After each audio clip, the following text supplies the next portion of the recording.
বাবাজি আল্লাহর নবী রাস্তা দিয়ে সাহাবী নিয়ে যেতেছেন। আব্দুল্লাহ ইবনে মাসউদ রাদিয়াল্লাহু তাআলা আনহু মালিকের উট রাখতেছে, মালিকের ভেড়া দুম্বা রাখতেছে। আল্লাহর নবী বললেন, এ বাবা, আমাকে তোমার একটা ভেড়া ছাগল দিবানি, আমি একটা দুধ দহন করব। শেষ বিচারের ভয়, কেমনে পাপ থেকে বাঁচাবে। আর শেষ বিচারের মালিক আল্লাহ, এই মালিকানার থেকে কেউ দূর ভাগিয়া যেতে পারবে না। ওই সময় কারো বাহাদুরি চলবে না। প্রাণের বাবাজি আল্লাহ নবী বললেন, বাবা আমার একটা ছাগল দাও, আমি একটু দুধ নেব। তখন এই বাচ্চা আব্দুল্লাহ ইবনে মাসউদ বলে, আমার ছাগল তো আমি মালিক না, আমার মালিক আমাকে দিয়েছে, আমি বিনা অনুমতিতে দিতে পারবো না রে। তখন তারা চেষ্টা করলো, দেখি এত ধর্ম, এত শেষ বিচারের ভয়। জিজ্ঞেস করলো, দেখি এমনি বলে নাকি? তোমার মালিক তো দেখবে না। মালিক না দেখলো আল্লাহ তো দেখবে। কহলে তো যেটার দুধ নাই সেটা বাচ্চা দিয়ে দাও, সেটা একটা ছাগল দিয়ে দাও। একটা ছাগল বাচ্চা দুধ ছেড়ে দিয়েছে, যেটা থেকে দুধ আসে না। তারপরে দিনের নবী উড়ান মুবারক, উড়ানের মধ্যে হাত মুবারক লাগাই দিছে, লাগাইতে উড়ান বড় হতে লাগলো। নবীজি দুধ দহন করে করে সব সাহাবী পান করেছে। আর জোরে বলেন সুবহানাল্লাহ। নবী বললে খাবারের ব্যবস্থা হয়। আলী আসছে, নবী বলে, আলী যাও, সামনে খেজুর গাছ আছে, আমাকে আমি বলেছি বলিও খেজুর দেওয়ার জন্য। আলী বলে, যায় দেখি গাছে কোনো খেজুর নাই। আমি তাকায় কইলাম, ও খেজুর গাছ, নবী আমারে কইছে খেজুর দেওয়ার জন্য। আলী রাদিয়াল্লাহু তাআলা আনহু বলে, আল্লাহর কসম খেয়ে বলি, পৃথিবীর মানুষে বলতে দেরি হইছে, ওই গাছ থেকে পাকা পাকা খেজুর পড়তে দেরি হয় নাই। আমার বানের বাবাজি, একা অন্ধকার গরিব বাঁচাইবে শেষ বিচারের ভয়। আল্লাহ কো মালিক ইয়াউমিদ্দিন, বিচার দিবসের মালিক। এ আমার বান্দা বান্দি, সেই দিন ইনসাফের বিচার হবেন। এই দুনিয়ায় দুঃখবাজি করে চলিও না, বিচারের মালিক হলাম আমি আল্লাহ। তিনি মালিক, তিনি আল্লাহ, তার প্রশংসা বারবার হবে আলহামদুলিল্লাহ। আর জোরে বলেন আলহামদুলিল্লাহ। পড়েন সাল্লাল্লাহু আলা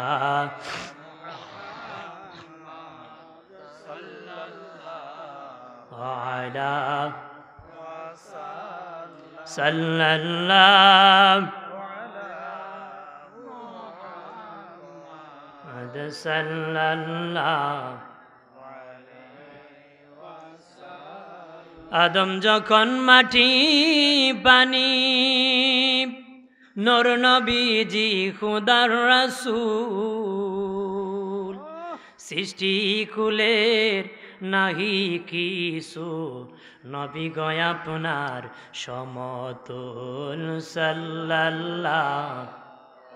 জবান খুলে পড়েন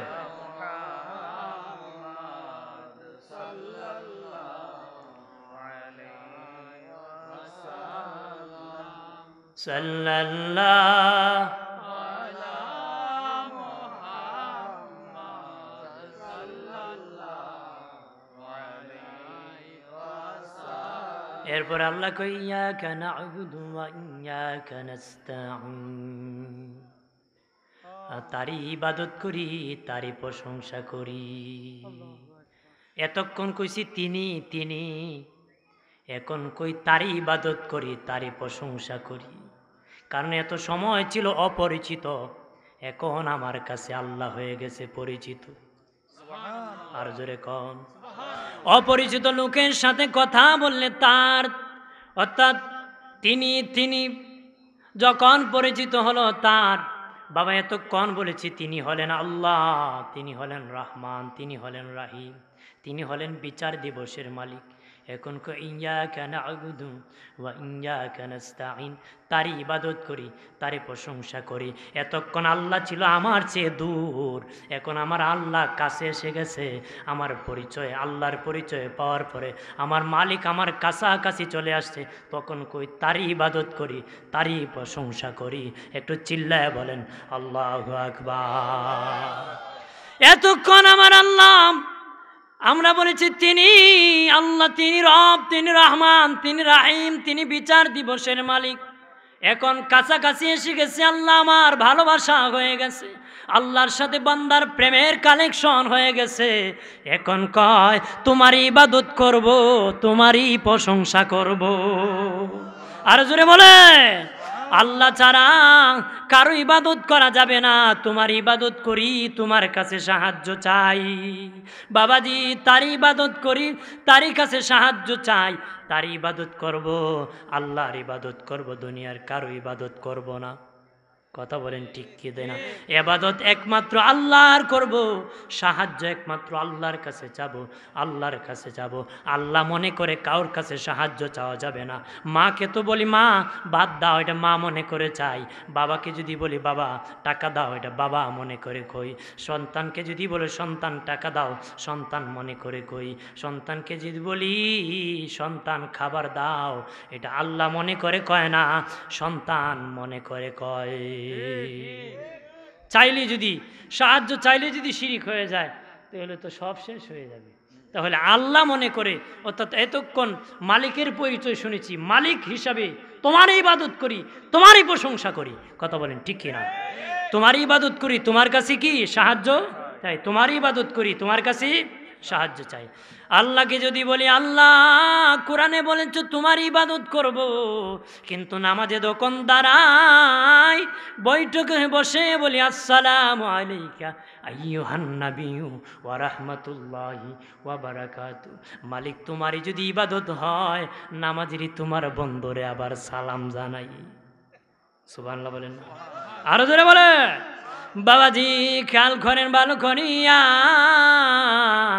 আল্লাহ বলেন আমার নবী যেখানে নাই সেখানে কিছুই নাই, আমার নবী যেখানে আছে সেখানে আমি আল্লাহ আছি। আমার নবী নামাজে আছে, এই জন্য আমি আল্লাহর রহমত আছে। জোরে কর আমার প্রাণের বাবাজি, ইবাদত একমাত্র আল্লাহকে, সেজদা পৃথিবীর আর কারো কাছে করা যাবে না। যাবে? জোরে বলেন। কোনো পীরকে সেজদা করা যাবে না, কোনো মাজারে যাইয়া সেজদা করা যাবে না, বাবাজি কোনো মানুষের কাছে সেজদা করা যাবে না। কথা বলেন ঠিক কিনা? বাবাজি আমরা মাজার জিয়ারতে যাই, সেজদা করতে যাই না। কথা বলে যারা বলেন সুন্নিরা মাজারে যাইয়া সেজদা করে, এটা মিথ্যাবাদী। মিথ্যাবাদী কোন হিন্দু লোক সেজদা করতে দেখছে, মুসলমানের উপর তহমত দিয়েছে, মিথ্যাবাদীর উপর আল্লাহ লানাত লানাতুল্লাহি আলাল কাযিবিন। মিথ্যা কথা কইস না, আমরা জিয়ারত করি, ওলির দরবারে কোনোদিন সেজদা করি না রে। কথা বলেন না? সেজদা করি আল্লাহর, আর দুনিয়ার কারো কাছে আমরা মাথা নত করি? জোরে বলেন করি? আমার বানের বাবাজিরাম, যেটা জায়েজ সেটা জায়েজ, যেটা না জায়েজ সেটা না জায়েজ, যেটা যতটুক সেটা কতটুক, যতটুক এতটুক বলতে হবে, বেশি বলা যাবে না। যেটা হারাম হারামি, হালাল রে আবার হারাম করা যাবে না।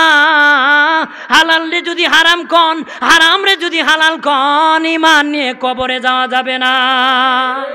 কথা বলে না? এই জন্য জিয়ারত করা জায়েজ, জায়েজ আমরা বলি জায়েজ, আমরা বলি না কবর মাজারে যে সেজদা করা না, সেজদা করি আল্লাহকে, জিয়ারত করি ওলির। এই জন্য বাবা সুন্নিরা কারো পূজা করে না, একমাত্র আমার মালিকের পূজা করে। কথা বলে আল্লাহর সমান কাউকে আল্লাহ মনে করা শিরিক, আল্লাহর মতন ক্ষমতাশীল আর একজন ক্ষমতাশীল মনে করা শিরিক। কথা বলেন না? আল্লাহ আছেন থাকবেন, ছিলেন আছেন থাকবেন। আল্লাহ আল্লাহই, যখন কিছু ছিল না ছিল, যখন কোনো কিছু থাকবে না আল্লাহকে তখন আমি থাকবো। আরো জোরে বলে আমার বানের বাবাজি, তারই ইবাদত করি, তারই কাছে সাহায্য চাই। কার কাছে সাহায্য চাইবো বলেন? আল্লাহ। আল্লাহকে, আল্লাহ তার কাছে সাহায্য চাবে, এই জন্য তার প্রশংসা হবে আলহামদুলিল্লাহ। বাবাজি দেখেন কত কৌশলে আল্লাহ তারই ইবাদত করি, তারই কাছে সাহায্য চাই। মানুষ যখন কোনো কিছু কার কাছ থেকে নিতে হয়, তখন তাকে বলে আপনার এই আছে, সে আছে, আপনার কাছে সাহায্য চাই, আমি আপনার এই কাজটা করে দিব, আমাকে এটা দিয়ে দেন। বাবাজি আমরা আল্লাহকে সেজদা করি, করে করে হাত বাড়াইয়া বলে আল্লাহ আমাকে সাহায্য দাও। সুবহানাল্লাহ বলবেন না? আমার বানের বাবাজি ফরজ নামাজ পড়ে এখন আল্লাহর কাছে দোয়া করতে রাজি না। কথা হয় না? যত ডিজিটাল জায়গায় যাবেন তত ডিজিটাল মুসলমান, যত উন্নতি তত অবনতি, যত উন্নতি তত অবনতি। গ্রাম দেশে কম আছে, শহরে গেলে দেখা যায় নামাজ পড়ে গাড়ে ফাড়া দিয়ে জাগা, নামাজ পড়ে কি গাড়ে ফাড়া দিয়ে। আল্লাহর কাছে সাহায্য চাইতে হবে কি না? জোরে বলেন, চাইতে হবে কি না? আমার বানের বাবাজি, আল্লাহ বলেন ইয়াকা না'বুদু ওয়া ইয়াকা নাস্তাইন। এরপর আল্লাহ বলেন ইহদিনাস সিরাতাল মুস্তাকিম। ও মালিক, আমাকে সিরাতে মুস্তাকিমের সোজা পথ দেখাও, সিরাতে মুস্তাকিমের সোজা পথ দেখাও, আল্লাহ সোজা পথ দেখাও। ও মালিক, তোমার কাছে সাহায্য চাই, তুমি আমাকে সোজা পথ দেখাও, সিরাতে মুস্তাকিম। সিরাতে মুস্তাকিমের পথ দুনিয়ার থেকে জান্নাতের সোজা পথ, সিরাতে মুস্তাকিমের পথ দুনিয়ার থেকে জান্নাতের সোজা পথ। এরপরে আল্লাহকে বলি সিরাতে মুস্তাকিম সিরাতাল্লাযিনা আনআমতা আলাইহিম। আল্লাহ সিরাতে মুস্তাকিম কোন পথ? আনআমতা আলাইহিম, তোমার পক্ষ থেকে নিয়ামত প্রাপ্তদের পথে আমাকে চালাইও। বাবা আল্লাহ, তোমার কাছ থেকে যারা নিয়ামত প্রাপ্ত তাদের রাস্তায় চালাইও, তাদের পথটা হলো সিরাতে মুস্তাকিমের পথ। এটা পথ কার পথ? নবীগণের পথ, সিরাতে মুস্তাকিমের পথ। বাবাজি, নবীগণের পথ, শহীদগণের পথ, বাবাজি সিদ্দিকগণের পথ, সালেহগণের পথ, এটা হলো নিয়ামত প্রাপ্তদের পথ। কার পথ? আল্লাহর কাছ থেকে নিয়ামত পেয়েছে চার দল, নবীগণ, সিদ্দিকগণ, শহীদগণ, সালেহগণ, তারা চার প্রকার আল্লাহর পক্ষ থেকে নিয়ামত পেয়েছে। আর সিরাতে মুস্তাকিমের ব্যাখ্যা আছে। এক নম্বর, সিরাতে মুস্তাকিম নবীগণের পথ, দুনিয়ার থেকে জান্নাতের সোজা পথ। সিরাতে মুস্তাকিমের পথ সিদ্দিকগণের পথ, দুনিয়ার থেকে জান্নাতের সোজা পথ। বাবাজি শহীদগণের পথ, দুনিয়ার থেকে সিরাতে মুস্তাকিমের সোজা পথ, জান্নাতের সোজা পথ। সালেহগণ সত্যবাদী আল্লাহর ওলিগণের পথ, দুনিয়ার থেকে জান্নাতের সোজা পথ। আহলে সুন্নাত ওয়াল জামাতের পথ, দুনিয়ার থেকে সিরাতে মুস্তাকিমের জান্নাতের সোজা পথ। আরো জোরে বলে, আর যত দল আছে আঁকা বাঁকা পথ। আর আহলুস সুন্নাহ ওয়াল জামাত নবী বলে এটা সোজা পথ। এটা সোজা কোন পথ? সিরাতে মুস্তাকিমের পথ, দুনিয়ার থেকে জান্নাতের সোজা পথ। একটু চিল্লায়া জবান খুলে বলেন আল্লাহু আকবার। আমরা এই পথে আছি না মন গড়া পথে আছি? জোরে কর। মানুষ এখন বেশি মন গড়াতুল কিতাব নিয়ে বেশি দৌড়ে, কথা বলেন। মানুষ এখন মন গড়াতুল কিতাব নিয়ে বেউস। মন গড়াতুল কিতাব কি জানেননি? মনে যেটা উদিত হয় সেটি কিতাব, মনে যেটা উদিত হয় এটি কিতাব। এটা আমার মনে করছো এটা ওটা। আরে বাবা, তোমার মনে যা চায় তা হলে হবে না। আল্লাহ সংবিধান দিয়েছে কোরআন, এই সংবিধান থেকে গ্রহণ করতে হবে। রাষ্ট্রের সংবিধান না মানলে যেমন রাষ্ট্রদ্রোহী, ইসলামের সংবিধান হলো কোরআন, না মানলে ধর্মদ্রোহী। কথা বলেন না? ধর্মের মধ্যে আর তাকে না, কথা বলেন না? নবী শরীফ পড়েন আল্লাহুম্মা সাল্লি আলা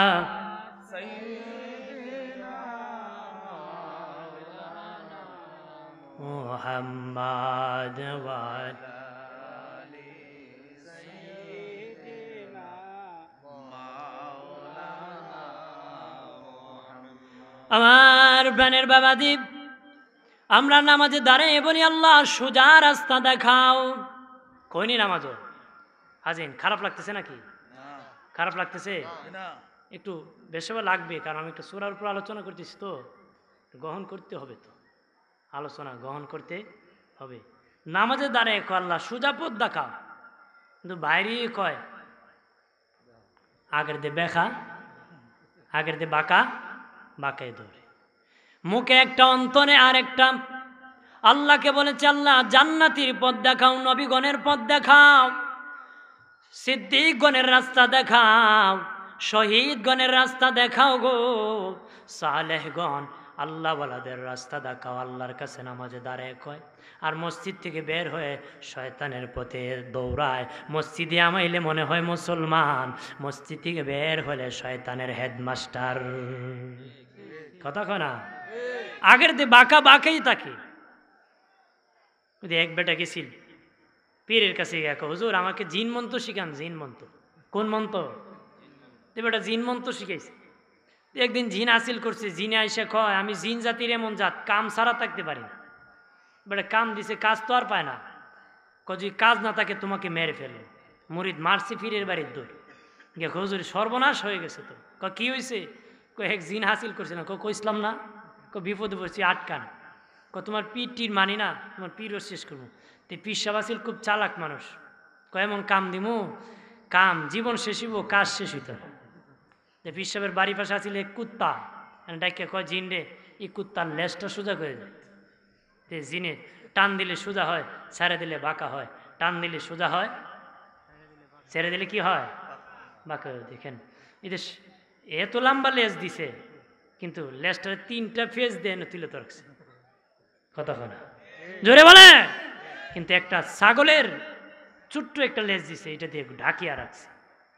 ছোট্ট একটা লেজ দিছে, ঢাকিয়া রাখছে। আর কুত্তার এত লম্বা একটা লেজ দিছে, হ্যাঁ এমনি তুলে রাখছে। তা আমাদের দেশে কিন্তু কুত্তার স্বভাব আছে, হাফ প্যান্ট পিন্দা ঘোরায়। কথা না জোরে খান। আল্লাহ এত টাকা দিছে, এত প্যান্ট দিছে, এরপরও বেহায়া হাফ প্যান্ট পরে রাস্তাঘাটে ঘোরায়। কথা বলেন না? এটা কুকুরের স্বভাব, কোনো মুসলমানের স্বভাব হতে পারে না। কারণ যার গরিব মানুষ কাপড় নাই, সেও ডাকিয়া ঘুরে, তোমাকে টাকার চোটে মেয়ে কুকুরের স্বভাব হয়ে গেল। এটা লাম্বা লেজ দিছে, এমনি রাখছে। তো টান দেওয়ার সোজা হয়, ছেড়ে দিলে বাঁকা হয়। তার জিনে খুব বাবারই জীবন শেষ হইব, কাম শেষ হইত না। জীবন শেষ হবে। তো আমরারও মসজিদে গেলে যতক্ষণ ততক্ষণ সোজা, মাহফিলে গেলে যতক্ষণ ততক্ষণ সোজা। আগের দের রূপ এটা গেলেই পরিবর্তন হয়। কুকুরের স্বভাব মুসলমানের স্বভাব হতে পারে? আমার বানের বাবাজি খেয়াল করেন ভালো করিয়া, মুখে যদি বলেন আল্লাহ সিরাতে মুস্তাকিমের পথে চালায়, নিয়ামত প্রাপ্তদের রাস্তায় গো চালায়। যারা আমাদেরকে নিয়ামত দিয়েছে তাদের রাস্তায় আমাদেরকে চালায়। বাবাজি নবীদের যুগে নবীদের সঙ্গ যারা হয়েছে তারা জান্নাতের সোজা রাস্তায় হাঁটতে ছিল, হাঁটতে হাঁটতে জান্নাতে চলে গেছে। আর সিদ্দিকগণ হলো সাহাবীরা, আর সাহাবীর সঙ্গ যারা হয়েছে, সাহাবীদের কথা বার্তা যারা মেনে নিয়েছে, তাদের সঙ্গ ভালোবাসা যারা লাগাইছে, তারাও সোজা সিরাতে মুস্তাকিমের পথে হাঁটা শুরু করে দিছে। আর এই পথে কোনো ভেজাল নাই, এটা জান্নাতের সোজা রাস্তা। আল্লাহকে ইন্নাল আবরার লাফি নাঈম ওয়া ইন্নাল ফুজ্জার লাফি জাহিম। একদল হলো আবরার আর একদল হলো ফুজ্জার। এটা কাফেরদের মধ্যে নয়, এটা মুসলমানদের মধ্যে। মুসলমানদের মধ্যে একদল সর্বক্ষণ শয়তানকে খুশি রাজি করার জন্য সর্বক্ষণ দৌড়ায়। ফজরের সময় ঘুম থেকে উঠে কার জমি থেকে কি চুরি করবে, কার জমি দখল করবে, কারে ধরবে, কারে মারবে, আর কারে খাবে। কথা বলেন ঠিক কিনা? এটা হলো শয়তানের রাস্তা, এটা শয়তানের পথ অনুসরণ করে। অথচ নামাজে বলেছে সিরাতে মুস্তাকিমের পথটা খাও, বাইর হয়ে দুষ্টামির পথে দৌড়ায়, আঁকা বাঁকা রাস্তায় দৌড়ায়। মুখে একটা, অন্তরে একটা মুসলমান না, এটা মুনাফিকির স্বভাব। কথা বলেন ঠিক কিনা? অন্তর আর মুখে যেদিন একাকার হয়ে যাবে, নামাজ পড়লে পাপ করবে না। ইন্নাস সালাত তানহা আনিল ফাহশাই ওয়াল মুনকার। কাটি দিলে যারা নামাজ পড়ে, নামাজ তাকে পাপ কাজ থেকে রক্ষা করে। কাটি দিলে হুজুরি কালবে যারা নামাজ পড়ে, নামাজ তাকে পাপ কাজ থেকে রক্ষা করে। বাবাজি মুনাফিকির নামাজ পড়ে পাপ থেকে বাঁচা যাবে না, ইমানদারের নামাজ পড়ে পাপ থেকে বেঁচে সিরাতে মুস্তাকিমের পথে সোজা আমার মাওলার জান্নাতের দিকে হাঁটতে হবে। কথা বলেন ঠিক কিনা? এই দুনিয়া বড় ভেজালের জায়গা। দুনিয়াটা কেমন জায়গা? কাটা ভরা জঙ্গলের নাম দুনিয়া গো, কাটা ভরা জঙ্গলের নাম দুনিয়া। কাটা ভরা জঙ্গলে দিয়ে যদি হাঁটিয়া যান, খুব সতর্কতার সাথে হাঁটতে হবে। কাপড় চোপড় একদম আটা গাটুরি বাঁধিয়া, কাপড় চোপড়গুলো সোজা করিয়া এইভাবে সোজা হয়ে হাঁটতে হবে, নতুবা কাটা লাগে। দুনিয়ার জঙ্গলের মধ্যে আটকা পড়ে যেতে হবে। বন্ধুরে আমার, সব জায়গায় গেলে হবে না রে মুমিন। ও মুমিন, এই দুনিয়া বর্তমান সময়টা আমাদের দেশে বাড়াবাড়ির যুগ, হিংসার যুগ, কিলাকিলির যুগ, টেলাটেলির যুগ, ক্ষমতার লোভ, কে মারবে, কে গতিতে বসবে, কে চেয়ারে বসবে। আল্লাহ নবী বলেন শেষ জামানায় পানির স্রোতে যেমন ময়লা আবর্জনা টিকে থাকতে পারে না, আমার উম্মত বেঈমানের দাপটে টিকে থাকতে পারবে না। মেবাদি পানির স্রোতেতে যেমন আবর্জনা টিকে থাকতে পারে না, নবী বলেন আমার উম্মত বেঈমানের দাপটে টিকে থাকতে পারবে না। সাহাবীরা বলল ইয়া রাসূলুল্লাহ, ওগো দিনের নবীজি গো, ওই সময় কি মানুষ কম হবে নাকি উম্মত? নবী কো তোমাদের চেয়ে অনেক বেশি উম্মত হবে। সাহাবীরা বললেন ইয়া রাসূলুল্লাহ, ওগো দিনের নবী, আমরা অনেক কম সংখ্যক মানুষ, বেঈমান আমাদের কাছে টিকে থাকতে পারে না, জিহাদে গেলে বেঈমান ভেগে যায়, আমাদের মোকাবেলা বেঈমান টিকে থাকতে পারে না, ধ্বংস হয়ে যায়। আর এত উম্মত হওয়ার পরে কেন গো নবী, তারা বেঈমানের মোকাবেলায় তারা ধসে যাবে। নবী বলবেন কয়েকটা কারণে তারা ধ্বংস হয়ে যাবে। সম্পদের লোভ, চারের লোভ, নারীর লোভ, চারের লোভ, সম্পদের ধন সম্পদের লোভের কারণে, টাকা সম্পদের লোভের কারণে শয়তানের পথে ধরতেছে। চারের লোভের জন্য যত আকাম আর কুকাম আছে সব মানুষের দ্বারাই হয়। কথা বলেন ঠিক কিনা? আরে বাবাজি, ও দুস্থ বুজুর্গরা, সম্পদের জন্য সুদ খায়, ঘুষ খায়, মানুষ হত্যা করে, জবরদখল করে, এতিমের মাল খায়। এমন এতিমের মাল খেয়ে কোটিপতি হয়েছে আমাদের সমাজে অনেক আছে। কথা বলেন ঠিক কিনা? মানুষ তেলের মাথায় তেল দেয়, যার তেল নাই কারো দেয় নারী দেয়নি। তেলের মাথায় মানুষ তেল দেয়, কারণ আমাদের দেশের তেলের দাম খুব বেশি। তেলের দাম কি বেশি? আমার বানের বাবাদেব খেয়াল করেন ভালো করিয়া, নবী বলে মানা আলাইহি ওয়া আসহাবিহি, যে আমি নবীর সুন্নাত আর আমার সাহাবীর জামাত যারা অনুসরণ করবে গো, তারা হলো আহলুস সুন্নাহ ওয়াল জামাআহ, আর তারা হলো সিরাতে মুস্তাকিমের পথে সোজা রাস্তায় জান্নাতে যাবে। আর জোরে কর, আর জোরে বলে। এই জন্য দয়া করে বলি ইমানদার হয়ে যায়, সোজা রাস্তায় ঘুরতে থাকুন, নিয়ামত প্রাপ্তদের রাস্তায়। একটা নারায়ে তাকবীর, নারায়ে রিসালাত যেত না। বাবাজি হযরত উমর ফারুক রাদিয়াল্লাহু তাআলা আনহু ছিলেন, আবু বকর সিদ্দিক রাদিয়াল্লাহু তাআলা আনহুর শাসন আমলে বিচারপতি। উনি 2 বছর পর্যন্ত বিচারের চেয়ারে বসে আছে, একটা বিচারও আসে নাই।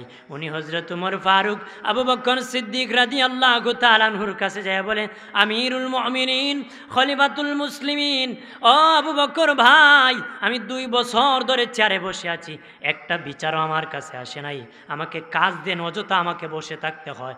আমিরুল মুমিনিন আবু বকর সিদ্দিক বলেন, উমর ভাই, তুমি যোগ্য এই চেয়ারের, তুমি ন্যায় বিচারক, এই জন্য অন্যায়কারী কোনোদিন তোমার কাছে বিচার নিয়ে আসবে না। তারা 2 জন যদি ঝগড়া করে, একজনের চাদর যদি আরেকজন চুরি করেন, যে মালিক সে যদি বলে আমার, চোর বলে আমার, যে মালিক সে বলে চল উমরের কাছে বিচার নিয়ে যাব, বিচার হবে।